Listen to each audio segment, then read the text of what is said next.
kita dengan kabel listrik, ya Pak. Jadi gini, semua kabel yang dipasang di tiang listrik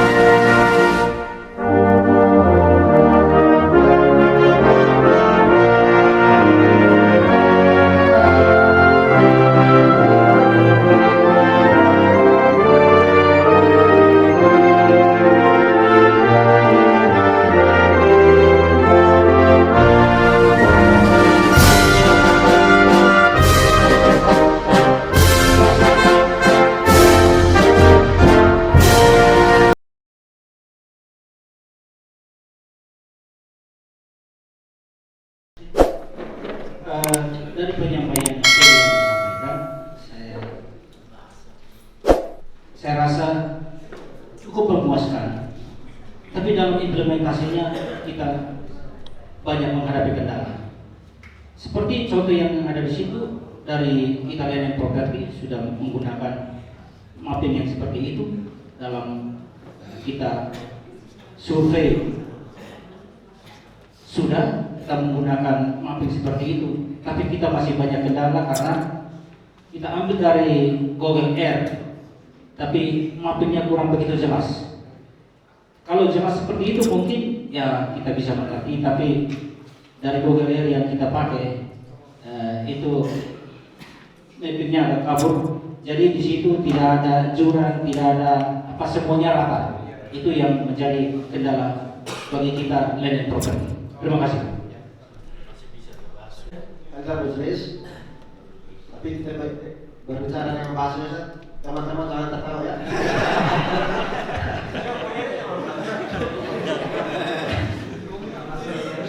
Begini, kita punya jaringan internet di ruangan PDM itu sudah berapa kali diperbaiki.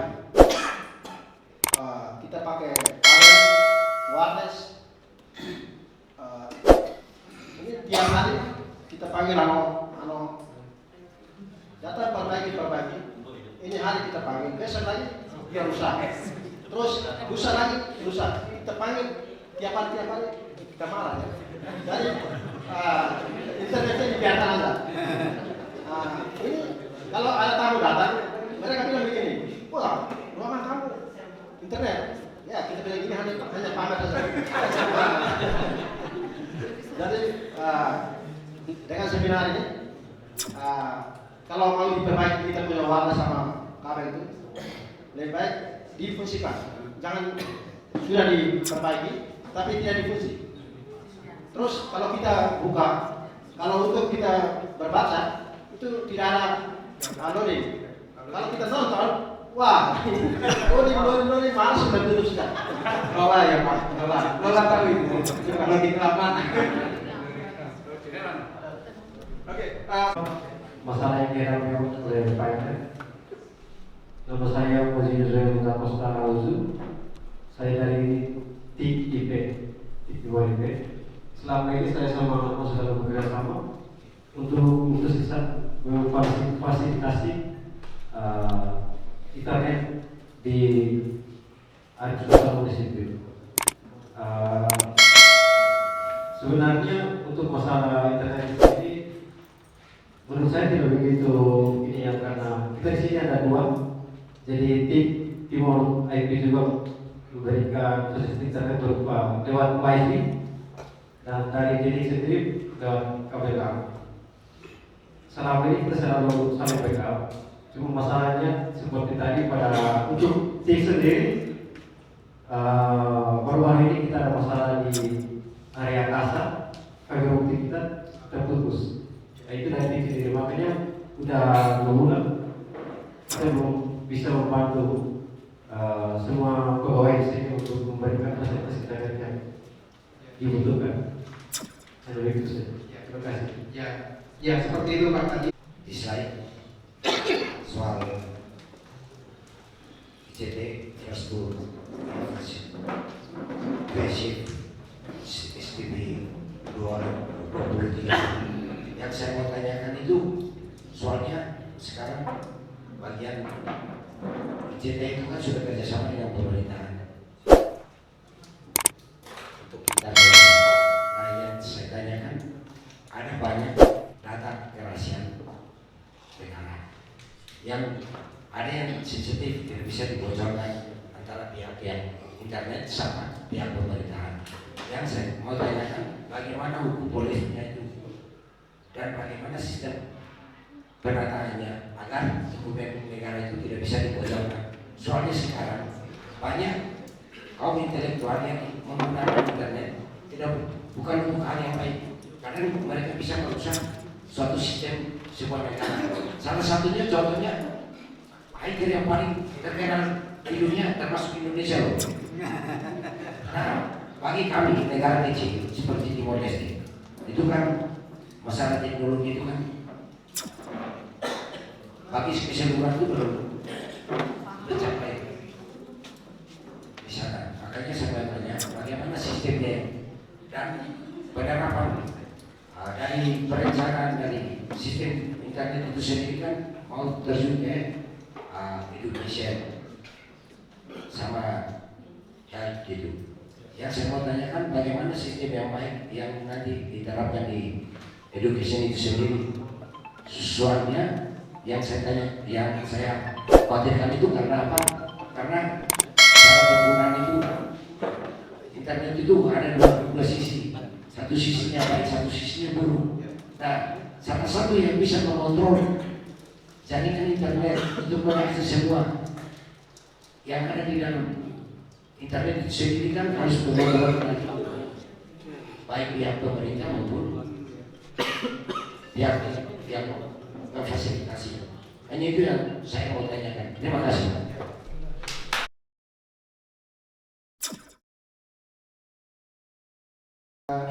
Kemudian juga kalau ada keamanan data itu banyak jenisnya.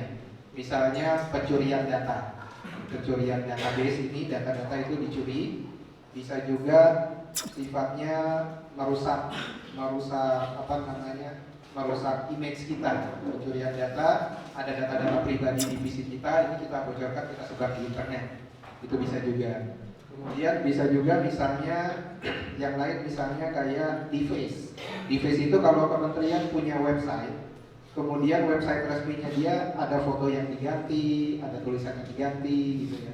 Macam-macam jenisnya memang. Tapi memang security itu penting. Makanya nanti kalau kita lihat di sini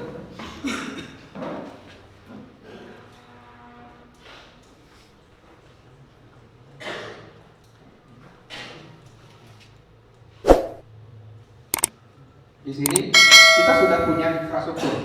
Kita bangun, kita sambungkan sampai 400 office, begitu ya Pak ya. Bagaimana dengan keamanannya, security-nya? Sebelum kita bahas lagi, salah satu yang memang harus dipahami bahwa DENIC itu bertanggung jawab di infrastruktur. Kalau kita analogikan, DENIC ini seperti provider, seperti Telemor, seperti Telkomsel, seperti TT. Cuma kalau Telemor, TT itu mereka berikannya ke user langsung lewat handphone misalnya. Kalau kita berikannya seolah kita sebagai provider yang menyediakan infrastruktur ke kantor-kantor pemerintah. Gitu. Jadi salah satunya kalau sudah ada user PC di dalam, itu masing-masing IT kementerian itu harus memproteksi user itu sendiri. Karena kita hanya menyediakan sampai di depannya saja. Ya, itu yang paling pertama. Jadi kita seperti provider, kita seperti ISP, kita menyediakan linknya. Kemudian teman-teman atau tim IT di masing-masing kementerian harus menjaga proteksi di bagian dalamnya. Itu satu. Tapi memang belum sampai ke sana. Itu yang paling pertama harus dipahami. Artinya misalnya gini, kalau Bapak Ibu punya PC, laptop, punya kantor, antivirusnya itu update atau enggak? Gitu misalnya antivirusnya. Kalau antivirusnya tidak update, terus mungkin harus beli lagi langganannya, itu kementerian masing-masing IT di masing-masing kementerian yang harus bertanggung jawab melakukan pembelian license-nya. Karena kita hanya menyediakan linknya dan koneksi internetnya. Gitu. Nah, kita lanjut lagi. Saya lompat lagi. Jadi kalau dilihat di sini, makanya di sini ada yang namanya pilar yang mendukung infrastruktur kita, ICT policy dan security system. ICT policy-nya tadi kita salah satunya misalnya apa? Policy-nya di situ adalah setiap PC atau laptop atau handphone yang tersambung ke jaringan pemerintah harus update, misalnya. Update dari sisi operating system, Windows-nya harus ada antivirus. Gitu. Password itu tidak boleh di-share dengan user yang lain. Password itu jangan alamat, tanggal lahir, 1, 2, 3, 4, 5, 6 gitu. Password itu jangan ditulis di kertas gitu. Nah itu namanya policy-nya, ICT policy. Kita hanya kasih guidance. Nanti setiap IT kementerian itu harus comply. Comply itu harus mengikuti aturan-aturan yang kita berikan gitu. Nah itu ICT policy, karena kita di DENIK kita tidak bisa menyentuh langsung sampai ke user, karena user ada areanya sendiri, kita kan di infrastrukturnya. Tapi bukan berarti dari sisi kita tidak melakukan pengamanan. Pengamanannya di dalam security system ini. Jadi tadi salah satu polisinya ada yang namanya firewall. Firewall, tulisannya firewall. Tembok api. Kita pakai istilahnya namanya tembok api, firewall. Bahasa Inggris firewall. Jadi firewall ini fungsinya untuk menjaga jaringan internal kita dari luar. Sudah banyak kementerian-kementerian yang menggunakan firewall ini. Memang biasanya hanya di Gili Pak, di kantor pusatnya mereka. Kalau di kantor-kantor agensi ini belum banyak setahu. Salah satunya seperti PDHD. PDHD sudah pakai. Jadi di Bau-Kau, di distrik, di NTT itu mereka di kantor di distrik itu, agensi mereka itu mereka sudah pakai proteksi firewall itu untuk memproteksi jaringannya mereka. Nah itu salah satunya, makanya misalnya salah satu polisinya itu setiap office yang tersambung harus dilindungi dengan firewall. Nah itu yang jadi sebagai namanya ICT policy. Itu yang nanti akan kita rilis, kita akan sebarkan untuk menjaga keamanan data. Gitu. Dari sisi kita sendiri, dari DENIK kita juga melakukan proteksi. Makanya kita bangun ada namanya security system.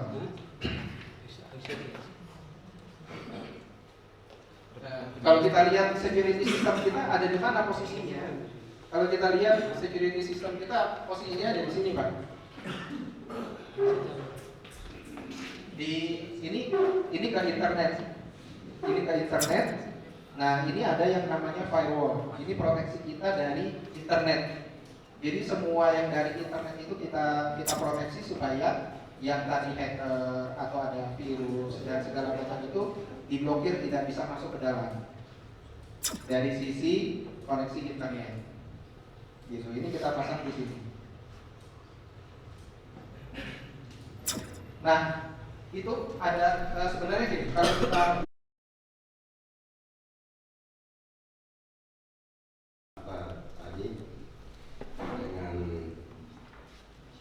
kabel internet dengan kabel listrik. Seandainya kita punya rumah dekat jalan raya atau pekarangan kita ada tiang listrik, kita harus hati-hati, dan ada pohon besar kita harus bebas atau tebang supaya antisipasi kita. Seandainya terjadi angin besar, kayu besar atau pohon besar itu runtuh, supaya kabel-kabel itu jangan putus, merupakan tanggung jawab bersama. Pertanyaan saya, selama ini kita tidak bisa membedakan mana yang kabel internet, mana yang kabel listrik. Tadi warnanya sama-sama. Nah, kalau instalasi kabel internet listrik masuk ke pohon yang besar, kita juga takut dengan listrik yang bisa menebang pohon besar itu, kecuali orang teknik. Atau selama ini kita tahu pemberes yang bisa identifikasi pohon besar yang kabel listrik, kabel internet.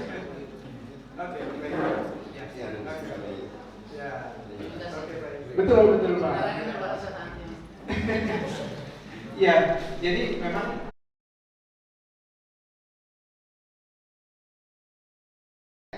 kabel data kita dengan kabel listrik, ya Pak. Jadi gini, semua kabel yang dipasang di tiang listrik, yang paling atas itu pasti kabel listrik. Di bawahnya itu kabel-kabel data biasanya Pak. Kabel kita, milik operator, Telkomsel, TT Telkomsel, itu di bawahnya kabel listrik. Jadi kalau Bapak lihat di jalan, tiang listrik ada kabel, yang paling atas itu kabel listrik. Kita tidak boleh pasang kabel itu di atasnya kabel listrik. Setrum kita sendiri nanti. Itu semuanya begitu Pak. Semuanya dipasang di bawahnya. Kecuali tadi kalau saya singgung soal kabel listrik yang tegangan tinggi yang besar, itu fiber optiknya memang paling atas. Tapi kita juga nggak bisa, kita nggak berakses. Yang betul kan kalau putus itu mungkin jangka panjang, itu mungkin dalam 30-40 tahun baru ada pergantian. Itu umurnya lama. Dan pasti bukan kita yang perbaiki. Jadi Pak, kalau misalnya kabel putus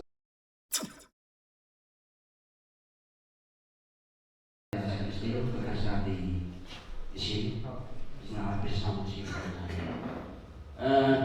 pertama saya mengapresiasi seminar 2 hari ini dengan selama ini bingung dengan masalah-masalah yang terjadi berhubungan dengan telekomunikasi dan internet, dan penjelasan-penjelasan ini mencerahkan saya dan mengetahui masalahnya ada di mana. Itu pertama. Yang kedua, kalau saya tidak salah, Indonesia sendiri sudah rampung proyek ini sejak, kalau tidak salah, 2015 mungkin. Dan ya, hasilnya waktu kami tahun tidak salah 2019 sama Pak Berdi waktu itu masih administrator, kami melakukan studi banding di Indonesia, di Jakarta, dan kita melihat bahwa ada progres yang luar biasa lebih pada praktek e-government dan sistem pelayanan publik di sana. Itu mungkin saja itu juga konsekuensi dari aplikasi sistem baru yang diterapkan itu. Dan Timor Leste baru memulai proses. Dan yang saya ingin tahu adalah apa kelebihan dan kekurangan dari sistem baru yang sedang kita bangun ini. Yang kedua, yang kabel submarine itu disambungkan di bawah dasar laut. Adakah konsekuensi negatif terhadap lingkungan alam lebih dasar laut itu artinya? Terima kasih. Baik, oke Pak. Terima kasih. Jadi tadi kita bahas mengenai ICP, kelebihan dan kekurangannya. Yang pertama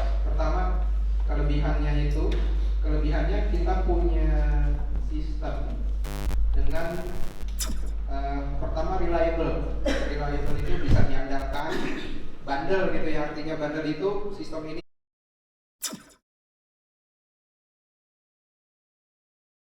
tahan terhadap cuaca, artinya cuaca hujan lebat, dingin, panas itu dia tidak terganggu kecepatannya.